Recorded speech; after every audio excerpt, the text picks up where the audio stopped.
Sanja, imam još teških pitanja za tebe. Kada su ulazili naši stanari u kuću, imali smo točno 2 obrijane glave. To je bila Sanja i to je bio Alen. A sada ih je 4, ako ne računamo Filipa koji je već vani. Dakle, Filip i Željko su se u kući obrijali. Zašto?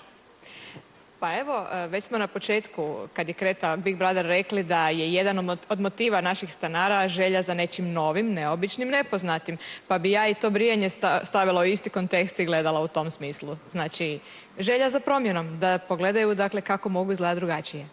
Mislim da Neno ima neko pitanje iz publike.